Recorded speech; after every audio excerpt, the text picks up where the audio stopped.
পুজোর আগেই জারি একগুচ্ছ নির্দেশিকা। টোটোর দৌরাত্ম্য রুখতে বড় পদক্ষেপ জলপাইগুড়ি পৌরসভার। বন্ধ কয়েকশো টোটো। এই নিয়মগুলি না মানলে এভাবেই রোজগার হারাতে হবে টোটো চালকদের।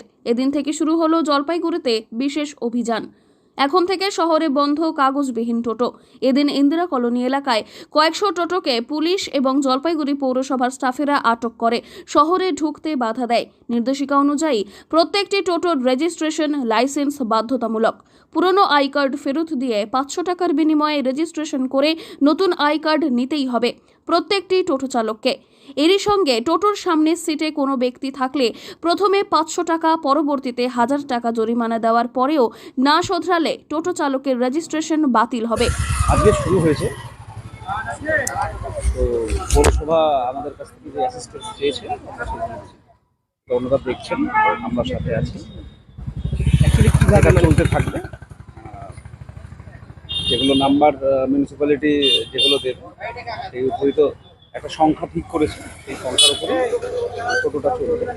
স্কুল ইউনিফর্ম পরা ছাত্রছাত্রী, সিনিয়র সিটিজেন এবং বিশেষভাবে সক্ষম ব্যক্তিদের জন্য নো রিফিউজাল মানতেই হবে, অর্থাৎ কোনোভাবেই উক্ত ব্যক্তিদের ফেরানো যাবে না।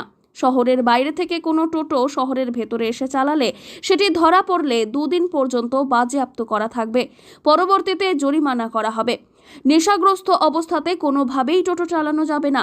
লাইট জ্বালাতে হবে টোটোয়, ধরা পড়লেই গুনতে হবে 1000 টাকা জরিমানা। পরবর্তীতে না শোধরালে বাতিল হবে রেজিস্ট্রেশন। এরই সঙ্গে অতিরিক্ত ভাড়ার চাহিদায় হ্রাস টানতে বেঁধে দেওয়া হয়েছে ভাড়ার মূল্য। এই টোটোর জন্যই দাঁড়ায় আছি, আমি তো টোটোওয়ালা ওটা দাঁড়ায় আছে, তার জন্য আমি দাঁড়ায় আছি। কাগজ আছে আপনার? কাগজ আছে? কাগজ জমা পড়ছে, দেয়নি এখন। মানে এই নিয়ম কি করা উচিত মনে হয়? প্রথম 2 কিলোমিটার ভাড়া হবে 15 টাকা, পরবর্তী প্রত্যেক 3 কিলোমিটার অনুযায়ী বাড়বে 5 টাকা করে। এইভাবেই প্রত্যেকটি বিষয়ে জলপাইগুড়ি পৌরসভার তরফে নির্দেশিকা জারি করায় এবার থেকে টোটোর দৌরাত্ম্য কিছুটা হলেও কমবে, এমনটাই আশা করা হচ্ছে। নিয়ম না মানলেই বিপত্তির মুখে পড়তে হবে টোটো চালকদের। জলপাইগুড়ি থেকে সুরজিৎদের রিপোর্ট, লোকাল 18 বাংলা।